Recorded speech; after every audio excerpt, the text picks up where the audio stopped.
Hello friends, कैसे हैं आप सब। तो डियर, आज का जो क्लास है ये हम लोगों का झारखंड की जनजाति पे है। और झारखंड की जो 32 जनजाति है ये बहुत ही लंबा चौड़ा टॉपिक है। इसका हम लोग अलग अलग पार्ट करके डिस्कस करेंगे। तो आज का क्लास जो है ये हम लोग हो जनजाति पे करने वाले हैं। हम लोग स्टार्ट करते हैं डियर आज का क्लास। पहला क्वेश्चन देखिए कि हो जनजाति के संबंध में कौन सा कथन असत्य है, मतलब गलत स्टेटमेंट निकालने बोला है।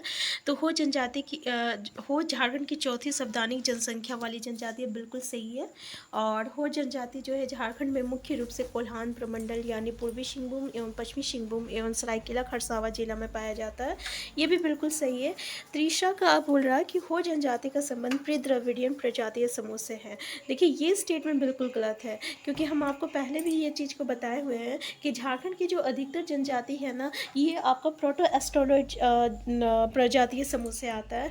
केवल झारखंड की दो ऐसी जनजाति है, ठीक है। कौन कौन सी, तो याद रखिएगा, उराव जनजाति, ठीक है, और आपका पहाड़िया जनजाति, ठीक है, पहाड़िया जनजाति। बस ये दो जनजाति ऐसी है ना, पहाड़िया में माल पहाड़िया हो गया, सोरे पहाड़िया हो गया, ये सिर्फ दो जनजाति जो है ये आपको द्रविड़न प्रजाति समूह से आती है। इसके अलावा अगर आपको कोई भी जनजाति देखने को मिल जाए तो याद रखिएगा वो आपका प्रोटो एस्ट्रोलॉइड प्रजाति समूह से आएगा। तो ये हमारा स्टेटमेंट गलत है, ठीक है। अब इसमें से और एक क्वेश्चन आता है, अगर भाषा, कौन सा भाषा जो है कौन सा प्रजाति समूह से है। तो जैसे उराव जनजाति का जो भाषा होती है ना, ये कुडुक होती है। क्या होती है? कुडुक होती है। और पहाड़िया जनजाति में माल पहाड़िया, सोर पहाड़िया, इस जनजाति का जो भाषा होती है ना, ये मालतो होती है।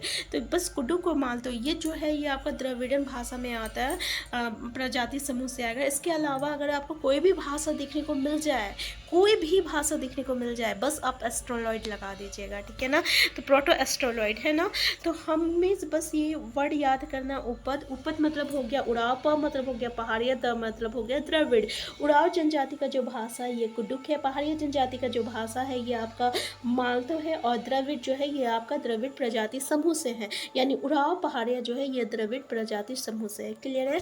उम्मीद करते हैं कि इस टॉपिक से जो है आपका एटलीस्ट दो तरीके के अगर क्वेश्चन आए तो दोनों चीज़ आपका क्लियर हो जाएगा, ठीक है। बस एक छोटी सी पॉइंट से आपका ये जो टॉपिक है ना ये कंप्लीट हो गया, सोचिए।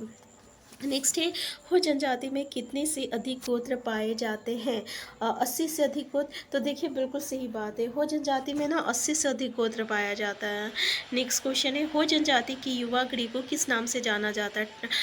ठंडा, कोरवा, गीतियोरा और गोटुल।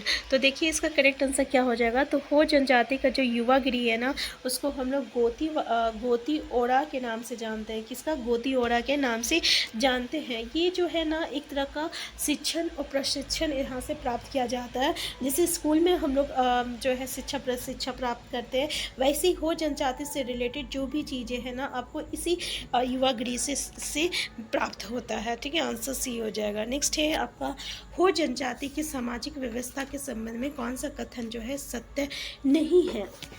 पहला, हो जनजाति में समगोत्रीय विवाह निषिद्ध है। दूसरा, शुरुआत में हो समाज शतात्मक था लेकिन अब मातृ शतात्मक बन गया है। नेक्स्ट है, हो समाज में ममेरा भाई तथा ममेरी बहन से विवाह को प्राथमिकता दी जाती है। तो देखिए इसमें कौन सा स्टेटमेंट जो है आपका सत्य नहीं है। तो ये जो है ना ये स्टेटमेंट जो है ये आपका सत्य नहीं है, ठीक है। मातृ शतात्मक जो है हो समाज में हमेशा पितृ शतात्मक ही रहा है, कभी मातृ शतात्मक नहीं रहा है। तो ये ऑप्शन जो है आपका गलत है। नेक्स्ट क्वेश्चन है आपका, हो जनजाति समाज में निम्न में से किस विवाह को श्रेष्ठ विवाह माना जाता है? दिक्कु विवाह और उपोड़तीपी विवाह, आंधी विवाह और रांची खुशी विवाह। ऐसी कौन सी विवाह है? तो याद रखिएगा आंसर सी हो जाएगा आपका, आंधी विवाह हो जाएगा, ठीक है। और क्या कौन सा हो जाएगा? आंधी विवाह जो हो जाएगा। नेक्स्ट क्वेश्चन है आपका कि दिक्कु आदि विवाह निम्न में से किस भारतीय समाज की देन है? हिंदू, मुस्लिम, बौद्ध और जैन। तो देखिए किसकी है? तो ये आपका जो है हिंदू की देन है, हिंदू की देन है। संपन्न परिवार वालों, हिंदू की ये एक लोकप्रिय मतलब है दिक्कु। नेक्स्ट क्वेश्चन है आपका, डैश एक प्रकार का हरण विवाह है? विनिमय विवाह, सेवा विवाह और ओपोर्तीपी विवाह, इनमें से कोई नहीं। तो ये जो ओपोर्तीपी विवाह जो है ना वो समाज में हरण विवाह है, जिसमें वर कन्या का अपहरण कर कर उसके पास जो है विवाह करता है। ठीक है, तो आंसर सी हो जाएगा। नेक्स्ट क्वेश्चन जो है, हो के सामाजिक व्यवस्था के संबंध में कौन सा कथन सत्य है? पहला, हो जनजाति में घर जमाई प्रथा का प्रचलन है। दूसरा, तलाक के बाद बच्चे पिता के साथ रहते हैं। तीसरा, तलाक के बाद पुनः विवाह की अनुमति हो समाज द्वारा स्वीकृत नहीं है। इनमें से कौन सा जो है कोई नहीं, तो कौन सा सत्य है? ठीक है, इसमें से कौन सा संबंध जो है सत्य है? तो देखिए, तलाक के बाद जो है आपका बच्चे जो है ना ये पिता के साथ रहता है, ये तो बिल्कुल सही है। और ये जो है ना स्वीकृत नहीं है, ऐसा नहीं है हर जगह, क्योंकि ये हमारा कानून में ही स्वीकृत है, इसलिए हर समाज में इस चीज़ को स्वीकृत किया गया है कि अगर किसी का तलाक हो जाता है तो पुनः विवाह करने का समाज जो है उसको स्वीकृति मिलता है, क्योंकि हमारा कानून ने दिया है, इसलिए ये भी स्टेटमेंट सही है। ठीक है, और देखिए ये जो घर जमाई होता है, घर जमाई का प्रचलन जो है ये बिल्कुल किसी भी जनजाति में देखने को नहीं मिलता है, इसलिए ये भी जो है यहाँ पे नहीं है। ठीक है, तो आंसर क्या हो जाएगा? आंसर बी जो है ये बिल्कुल करेक्ट आंसर है। नेक्स्ट क्वेश्चन है आपका, हो समाज में निम्न में से किस प्रकार की पारंपरिक शासन व्यवस्था है जिसमें लघु प्रजातंत्र की झलक देखी जा सकती है?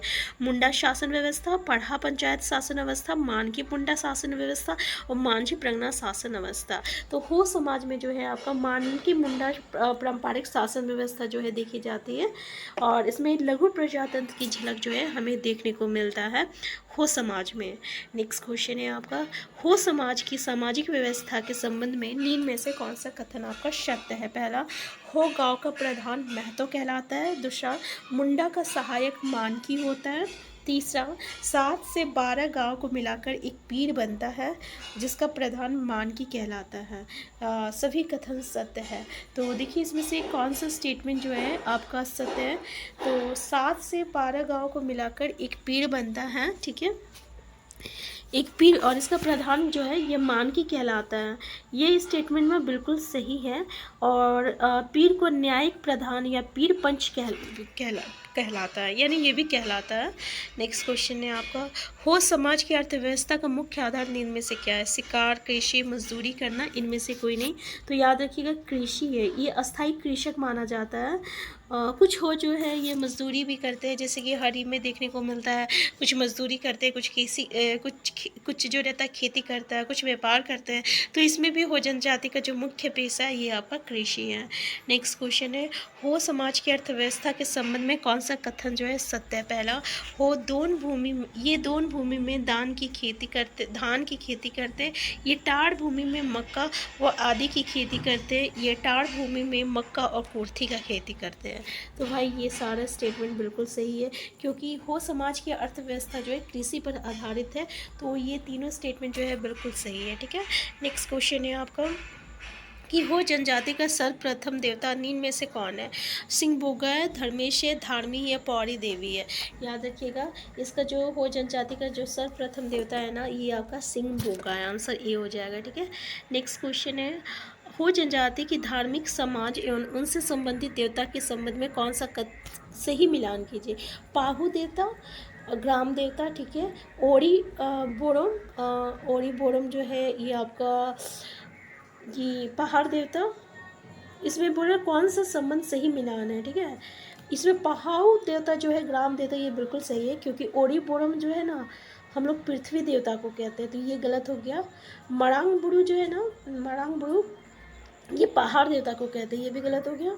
और नागे देवता जो है ना ये नाग देवता को कहते हैं, तो ये भी गलत हो गया। ठीक है, तो आंसर क्या हो जाएगा? इसमें देवरी होता है, देवरी क्या होता है पता है? देवरी पुरोहित को कहते हैं। और एक इसमें और एक वर्ड आता है देसावली बोंगा होता है, देसावली, ठीक है, ये देसावली बोंगा पता है किसको कहते हैं? वर्षा देवता को कहते हैं। ठीक है, तो पहला ही स्टेटमेंट सही हो जाएगा, पाहु देवता, ग्राम देवता। नेक्स्ट क्वेश्चन है, हो जनजाति में प्रचलित विवाहों में कौन सा विवाह सबसे प्राचीन है? अपूर्तिवी विवाह, आदि विवाह, राजी खुशी विवाह और दिक्की विवाह। तो याद रखिएगा आंसर हो जाएगा आपका, आंसर ए हो जाएगा। अपूर्तिवी विवाह जो है एक हरण विवाह है, और जिसमें वर जो है कन्या का अपहरण कर उसके साथ विवाह करता है, और ये विवाह जो है हो जनजातियों में प्रचलित विवाह का एक हम लोग कह सकते हैं ना बहुत ही प्राचीन रूप है, मतलब प्राचीनतम रूप है। ठीक है, तो ये था हमारा हो जनजाति। हो जनजाति से रिलेटेड जितने भी इंपॉर्टेंट क्वेश्चन बन सकते थे हम लोग इस क्लास में डिस्कस किए हैं। आज की क्लास हम यहीं तक रखते हैं, क्योंकि हम आपको बता चुके हैं कि हमारी जनजाति बहुत बड़ी ये चैप्टर है, इसमें बहुत सारे क्वेश्चन अराइज होता है हर एक जनजाति से रिलेटेड। हम फिर इस नेक्स्ट क्लास में इसी को कंटिन्यू करने वाले हैं। चैनल में नए हैं, चैनल को सब्सक्राइब कर लीजिएगा। वीडियो हेल्पफुल होगा तो लाइक शेयर करना मत भूलिएगा। Thank you.